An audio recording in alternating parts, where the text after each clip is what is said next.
media moguls, heads of state, kings and queens aren't doing anything sinister, why are they protecting this place like Fort Knox? And why are the people here who are trying to find out what's going on being treated like criminals?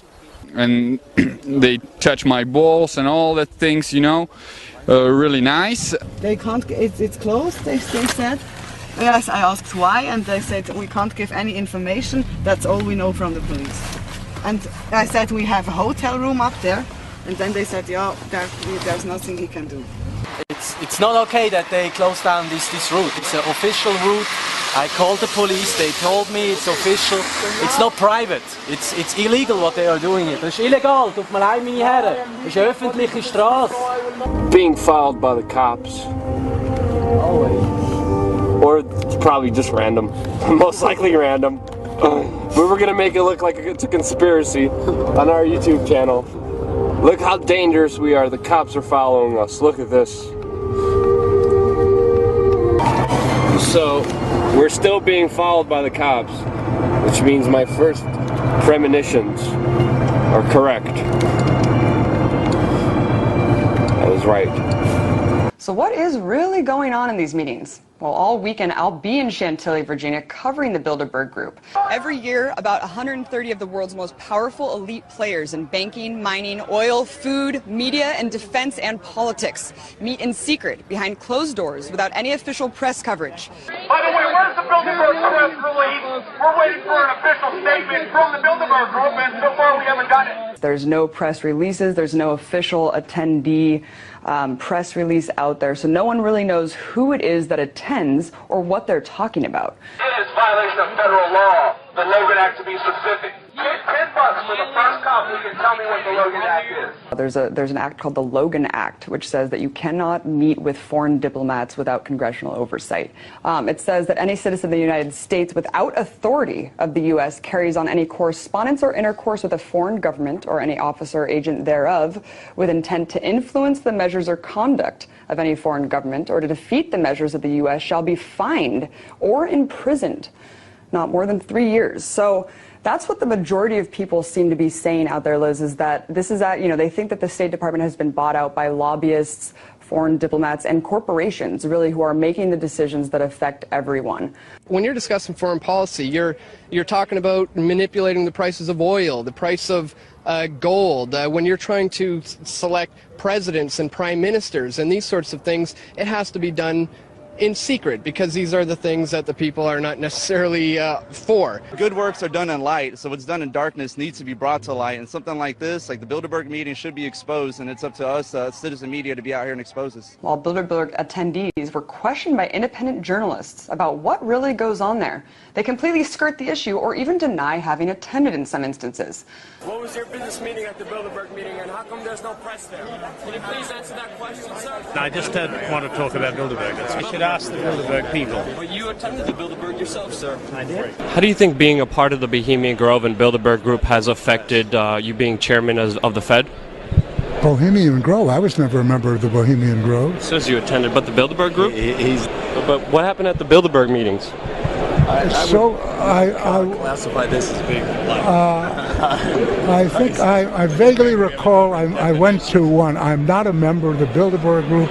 I'm not a member of the Bohemian Grove. Those are membership organizations. Sometimes they just straight up lie. Sometimes they catch themselves in lying, and it's very interesting. It's very telling. I mean, people can make up their own minds. When you see a Bilderberg member being confronted by a journalist about what they did here, the reaction is very telling. Mr. Kissinger, what are you going to be doing at Bilderberg this year in Switzerland? What am I going to do in Bilderberg, yeah, in Switzerland this year. Do it, Bilderberg. What happens there? Well, it's discussion of various topics. Mr. Kissinger, would you like to go this way?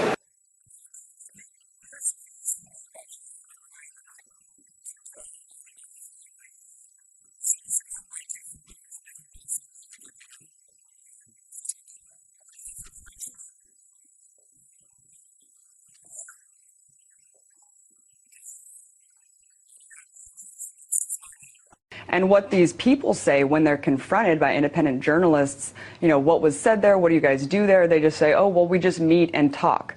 The problem about that is, I mean, when do 130 of the world's most powerful people just get together and just talk and have beers? I mean, they talk about policy, and they talk about things that affect the entire world.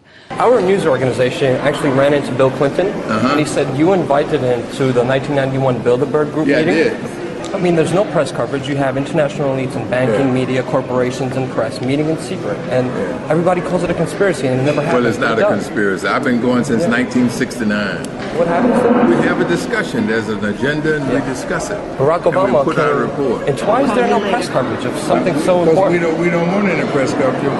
We don't have to have press coverage. So the evidence really is the policies that we see after these meetings being implemented. And you just have to look at the people who are involved and what comes out of it. And you saw in 2008 when Obama infamously kind of skirted his press corps, which is with him 24/7, onto another plane and said that he was going to be meeting with Hillary in Virginia.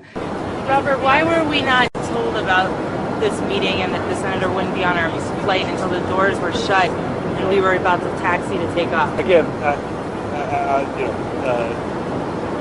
we had a desire, Senator Obama had a desire to do some meetings. Others had a desire to meet with him tonight in a private way, and that's what we're doing. So who made the decision that we were going to leave in a separate plane? Who was the person? I mean, who do we complain to? That guy looks like me. Completely unprecedented behavior when the press is supposed to be with you 24/7. So completely tricking his press to go on a separate plane to an undisclosed location in Virginia with Hillary at meetings all weekend. It was pretty obvious that it was Bilderberg, and it came out later that Hillary got this high-level cabinet position just days after. But it's a consolidation of power when these secret entities between the military, the banking, the corporations, the government, the military meet in secret once a year. The most powerful people in the world, 15 members each year. Stop it. Someone was telling me that they went inside the Marriott days before the actual conference, and there was like 120 desks in a circle with their own individual microphones, like a UN meeting. I mean, you're telling me that these people don't discuss policy and plan agenda? I mean, in their official website, they talk about things that they're going to pursue, how to, talk about the evolution of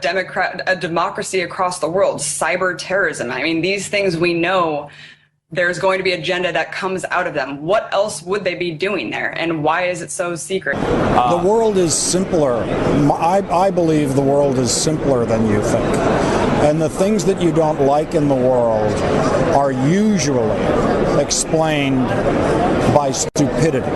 And even Senator Wyden proposed, he's the chair of this trade organization in the Senate, and he's talking about why is Obama not letting us see what you guys are talking about, the negotiations that are happening in the TPP. This is completely secret, and I'm the head of this chair on trade, and you're not even letting me see what it is you guys are discussing with these 200 corporate advisors everywhere from pharmaceuticals to banking. But we are not smart enough as a society or as an elite to come up with the kinds of conspiracies that can work. There are leaks, there are moles inside Bilderberg every year that kind of put out things that were talked about, even though they're sworn to secrecy. Media moguls who go there are sworn to secrecy, but things do come out. We've just gotten this huge data leak from the 1966 meeting, and it's clear, I've been looking over these documents for the past 4 or 5 days now. They were deciding on the future of NATO. They were deciding on how to plan economies. They were deciding what countries and what quotas they'd be able to send their exports. They'd decide how to put strings on developing countries and how to try to control the population. You know things I know nothing about. I can't disagree with you because you know secrets. What? Are you curious to go look into the things he's brought up? Why not? No. I'm way too lazy to do that. It's really just, I mean, it's just all laid out right in front of you. It's not a conspiracy. It's just the way it is. You can look at who's donating to these people, and that's really who's putting them in office and who they pay favors to. Mark Dice is ready. He has the tax return that he found of the Bilderberg Group. $655,000 they were given in 2008. Wow. And it lists who gave them what. The Washington Post gives the Bilderberg Group $25,000 in 1 year. We got Kissinger, Rockefeller, 20 grand. David Rockefeller, 50 Wolfenson. grand. Microsoft, 75 grand. Some of these people I don't know Wall who they Street are. Journal. Jenny Zoline Foundation, 25 grand. That are happy here right Coca-Cola, now. I mean, really a worthless company. Yeah, we actually 10 confronted, grand. yeah. Only gave them 10 grand in 2008. The Ripplewood Foundation, whoever they are, but they're located in Rockefeller Plaza. One Rockefeller Plaza, whoever the Ripplewood Foundation is, gave them 75 grand. Goldman Sachs, $25,000. You'd think that Goldman Sachs should offer them a little bit more money than 25 grand. That's our money. All right, Charlie, why don't you just tell us a little bit about yourself and why you're here today? Well, I'm here in my capacity as a journalist, covering it for this event for the London Guardian. I remember you were sent down here, what, like 2 or 3 years ago to Bilderberg for the first time? 2009. And, yeah, so I thought it'd be funny, you know. I said, you know, no one covers this, maybe I should go along and maybe it'll be a laugh. And it turned into an absolute nightmare. And I was just chased, I was hounded out of the Punic meeting. Whoop, there goes Joseph Ackerman of Deutsche Bank. Is that true? No. Is that what it is? Sounded like it's the world's most powerful lobby group. They're so powerful that the politicians come to them. Usually lobby groups meet in the lobby of, you know, government buildings. They're called lobbyists, but this lobby group is so powerful that politicians come to them. This is what we're reduced to. I mean, it's just trying to catch glimpses of people in, you know, hiding behind the Financial Times in the back of their limo, which is, it's not great. You know, we just drove up to the security now and said, can we speak to the you know, we're members of the press, we showed our press cards and said, can we speak to the, can you show us to the press centre? And yeah, no, there's no press centre. Can we speak to, you know, someone who could represent the organisation to the press? No, that's not available. They're resolutely failing to nurture any kind of proper and grown-up relationship with the press, which is just kind of lame. Let's start with the rest of them. Henry Kissinger! Henry Kissinger! Henry Kissinger! Fuck you! Henry Kissinger! Henry Kissinger right there! Get right there! Oh my God! Wow! Can you expand on your quote when you said military men are dumb, stupid animals to be used as pawns for foreign policy? I never said that. Bob Woodward said you said that. And Bob Woodward never tells. Nancy, which way do you want to go? He's the guy who covered Watergate. He's a trusted journalist. It doesn't. You never said that? Your greatest accomplishments have caused a lot of human suffering. Please, sir. Do you have any regret or remorse for the human suffering, Mr. Kissinger, that you caused millions of people in Chile and Argentina and East Timor? He's not remorseful at all. He was responsible for some 8 million deaths in Indochina, in Vietnam, South, North, Cambodia, and Laos. He's probably the most prominent unindicted war criminal roaming around today. The overthrow and murder of Salvador Allende in Chile, the Kissinger's prompting of the creation of Operation Condor and Plan Mercurio, which saw people being disappeared and kidnapped from various Latin American countries, leftist activists. He's very arrogant when it comes to his role in history. There's a number of investigations around the world of his war crimes, including in places like Chile. They'd love to get him on the stand. And we see the war bleeding from Afghanistan to Pakistan, just like we saw Kissinger authorize the war to bleed over into Cambodia. And we know the terrible results of that, bringing to power eventually Pol Pot and the Cambodian killing fields. How do you guys feel knowing you just allowed a war criminal inside the Westfield Marriott? You guys allowed Henry Kissinger, a man who does not give a damn about you, nor you. You guys just allowed Henry Kissinger to walk right out into the hotel. Imagine the bond. Imagine how much money Fairfax County, Virginia would make on Henry Kissinger's bond. They'd be millionaires. Yeah, a lot of money. A lot of money. They just let them walk in. Everyone, move out of the way. Here comes the criminals. He says it was Goolsby, Austin Goolsby. Wouldn't surprise me.